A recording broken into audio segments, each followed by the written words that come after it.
এর আগের ভিডিওতে আমরা দেখেছি কিভাবে একটা টেক্সট ভিউ ইমপ্লিমেন্ট করতে হয়, কিভাবে একটা ইমেজ ভিউ ইমপ্লিমেন্ট করতে হয়। আজকের ভিডিওতে দেখব যে আমরা কিভাবে একটা বাটন ইমপ্লিমেন্ট করব।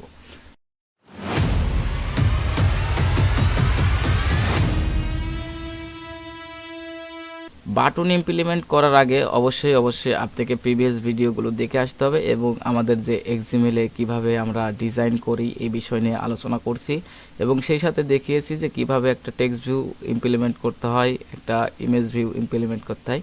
তো ইমেজ ভিউ যেভাবে ইমপ্লিমেন্ট করতে হয়, টেক্সট ভিউ যেভাবে ইমপ্লিমেন্ট করতে হয়, সেম প্রসেসে কিন্তু একটা বাটনও ইমপ্লিমেন্ট করা যায়। তো এটা আমরা আজকে বাস্তব দেখব।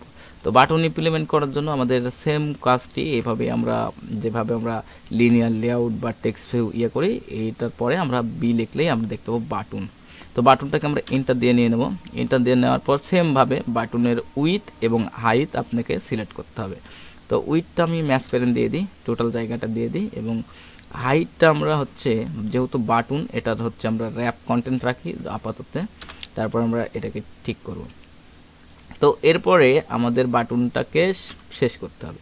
তো বাটনটাকে শেষ করলাম। বাটনটা শেষ করার পর আমরা এটাকে স্পেস দিয়ে জায়গা করে নেব। তো আমাদের এই যে বাটনের প্যারাগ্রাফটা এখানে আমরা এইভাবে জায়গা করে নেব। যেহেতু আমাদের বাটনের মধ্যে আলাদা টেক্সট লাগতে পারে, এজন্য আমাদের এটা মানে এলিমেন্ট পার্ট আর এটা বডি পার্ট। তো বডির মধ্যে আমরা জানি যে কি করতে হয়, আমাদের যে ইমেজ ভিউ নিয়ে কাজ করি বা বাটন নিয়ে কাজ করি বা একটা লিনিয়ার লেআউট নিয়ে কাজ করি, সেইটার বায়োডাটা আমাদের এই বডির মধ্যে লিখতে হয় এবং তারপরে এসে আমাদের এই এলিমেন্টগুলো ইমপ্লিমেন্ট করতে হয়। তো যেহেতু আমরা একটা বাটন ডিক্লেয়ার করছি, তো বাটনের উইথ হাইট আমরা সেট করে দিয়েছি। তো এখানে দেখতে পাচ্ছি যে আমার বাটনটা অটোমেটিক্যালি মিডিলে এসে পড়ছে। এটা কেন পড়ছে বলেন তো?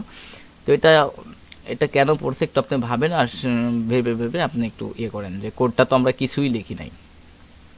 তো যদি আপনি ভেবে পান তাহলে আলহামদুলিল্লাহ ভালো। আর এটা কেন আসলো এবার আমি বোঝাই আপনাকে, যে আমরা তো একটা বাটন ইমপ্লিমেন্ট করছি, আমাদের অলরেডি যে মাদার লিনিয়ার লেআউট আছে সেটা কিন্তু লিনিয়ার লেআউট। তো এটার ওরিয়েন্টেশন আমরা সিলেক্ট করেছিলাম ভার্টিক্যাল, কিন্তু ওই মাদার লিনিয়ার লেআউটের আমরা গ্র্যাভিটিটা ইউজ করেছিলাম সেন্টার। এজন্য সেই লিনিয়ার লেআউটের মধ্যে এই বাটনটা মনে করেন যে একটা এলিমেন্ট, মানে বাটন তো একটা এলিমেন্ট, তাই না? বাটন, ইমেজ ভিউ এগুলো তো একটা এলিমেন্ট। আমরা তো এখানে কোনো বাটনের জন্য আলাদা লিনিয়ার লেআউট যে আমরা আলাদা একটা নকশা করে তারপরে সেখানে বাটনটা বসাচ্ছি।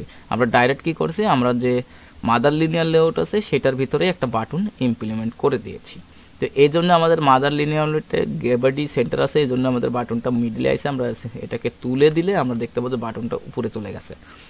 তো যেহেতু একেবারে মানে উপরে স্ক্রিনের সাথে লেগে আছে, তো আমরা এইখান থেকে একটা কাজ করতে পারি, সেটা আমরা মার্জিন টপ ইউজ করতে পারি। তো এই যে আমরা এম লিখলেই আমরা মার্জিন টপ পেয়ে যাব। এটা নিয়ে নেব, নেওয়ার পর আমরা মার্জিন উপরের দিকে আমরা 20 ডিগ্রি জায়গা ছেড়ে দেব, তাহলে আমার বাটনটা একটু নিচে আসবে। তো আরেকটা কাজ করি, বাটন যেহেতু আমরা করছি, এটার আমরা এই র্যাপ কন্টেন্ট না রেখে এটার একটা ম্যাচ প্যারেন্ট না দিয়ে এটাকেও আমরা একটা কি বলি র্যাপ কন্টেন্ট বা একটা ডিপি সেট করে দিতে পারি। তো আমরা এখান থেকে দেখি র্যাপ কন্টেন্ট দিয়ে কেমন হয়। র্যাপ কন্টেন্ট দিলে এটুকু লাগতেছে বাটনটা। তো আমরা একটা কাজ করি, এটাকে একটা ডিপি দিয়ে দিই। আমরা 150 ডিপি, আচ্ছা 200 ডিপি দিয়ে দিই, 200 ডিপি দিয়ে দিই। তো আপনাদের যত বড় লাগবে তত বড় দিতে পারবেন। আমরা 200 ডিপি দিয়ে দিলাম এবং এটারও আমরা 50 ডিপি দিয়ে দিলাম। এই যে আমরা একটা ডিপি সেট করে দিলাম। তো আমরা কিন্তু আগে দেখছি যে লিনিয়ার লেআউটের বা হোক আর যেটাই হোক, আমরা এখান থেকে উইথ হাইটটা ম্যাচ প্যারেন্ট র্যাপ কন্টেন্ট নিয়ে কাজ করছি। তো আমরা চাইলে কিন্তু এখানে নির্দিষ্ট পরিমাণ জায়গা আমরা সিলেক্ট করে দিতে পারি। তো জায়গাটা সিলেক্ট করে দেওয়ার পরে আমাদের কিন্তু বাটনটা অলরেডি আমাদের এখানে চলে আসছে কিন্তু বাটন। তো বাটন ডিক্লেয়ার করার খুবই সহজ, এই 2 লাইন কোডের মাধ্যমে আমরা কিন্তু বাটনটাকে নিয়ে এসেছি স্ক্রিনে। তো এখন আমরা বাটনটাকে আরেকটু কাস্টমাইজ করি, সেটা বাটনের যে লেফট সাইড আছে এই সাইডে আমরা আরেকটু জায়গা করে দিই, ছেড়ে দিতে বলি। তাহলে আমরা মার্জিন, এটা কি ইউজ করবো বলেন তো? মার্জিন লেফটে আমরা 50 ডিপি জায়গা ছেড়ে দিতে বলবো, তাহলে আমাদের বাটনটা একটা স্থানে চলে গেছে। তো এই বাটনটা নিয়ে তো কাজ করলাম। বাটনের তো অলরেডি কালার বা চলে আসে। তো বাটনের যেহেতু একটা ডিজাইন চলে আসে, তো আমরা এখন বাটনের মধ্যে কিন্তু টেক্সট ইউজ করতে পারি। তো টেক্সট ইউজ করার পদ্ধতিটা বাটনের যে মানে এলিমেন্ট লেখার যে পার্টটা আছে সেখানে যে আমরা এখান থেকে এই যে অ্যান্ড্রয়েড টেক্সট, কিংবা আমরা এটা না লিখে, আমরা এখানে না লিখে বাটনের ভিতর কিন্তু আমরা সরাসরি এখানে কিন্তু আমরা টেক্সট লিখতে পারি। এই যে অ্যান্ড্রয়েড টেক্সট, যেহেতু এটা একটা এলিমেন্ট তাই আমরা এখান থেকে একটা টেক্সট লিখতে পারি যে HELL হ্যালো। তো দেখুন এই যে বাটনের মিডিলে ছোট্ট করে একটা টেক্সট আছে, তো টেক্সটের আমরা একটা সাইজ করতে পারি, টেক্সটের সাইজটা দিতে পারি কি, এটা ট্যাগ, এই যে টেক্সট সরি আচ্ছা, আপনাদের যদি কোনো কোড ভুল হয়ে যায়, মানে মিন্স করে আপনি যদি ভুল করে ফেলেন, সেই কোডটা যদি অটোমেটিক এখানে আসে, তাহলে আপনি কন্ট্রোল ধরবেন, অর্থাৎ CTRL এই বাটনটা ধরবেন, তারপর জেড মারবেন, তাহলে আপনাদের এটা হচ্ছে আবার আন্ডু হয়ে যাবে, ঠিক আছে। তো আমরা টেক্সট কই, এই যে টেক্সট সাইজটা আমরা হচ্ছে কত, না অত বেশি হচ্ছে, আমরা 20, হ্যাঁ 20 ডিপি ইউজ করি, এবং টেক্সট স্টাইলটা আমরা বোল্ড করতে পারি, টেক্সট স্টাইল বোল্ড।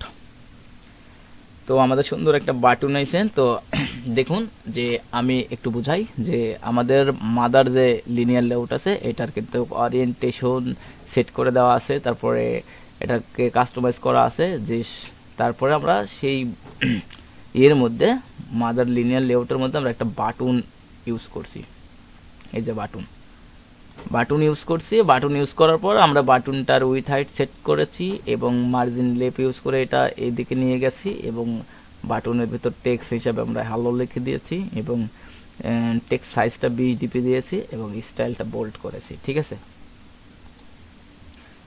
তো আপনারা একটু একটু করে ভিডিওগুলো দেখবেন, আর হচ্ছে বারবার আপনারা প্র্যাকটিস করার চেষ্টা করবেন, তাহলে ইনশাল্লাহ আপনার ভিডিওগুলো আপনার মুখস্থ হয়ে যাবে, বাট আপনার কোডগুলোরও একটা নলেজ চলে আসবে।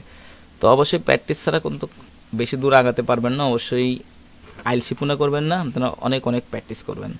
আর যারা নতুন ভিডিও দেখতেছেন আমাদের ইউটিউব চ্যানেলে, যেহেতু আমাদের ইউটিউব চ্যানেলটা নতুন, এই জন্য আপনাদের সবাইকে রিকোয়েস্ট করব আমাদের চ্যানেলটাকে সাবস্ক্রাইব করতে। আর যদিও আপনার নির্দিষ্ট কোনো টপিকের উপর ইন্টারেস্ট থেকে থাকে, তাহলে আমাদের অবশ্যই কমেন্ট বক্সে কমেন্ট করতে হবে, আমরা সেই টপিকের উপর ভিডিও বানাবো। ধন্যবাদ, সবাই ভালো থাকবেন।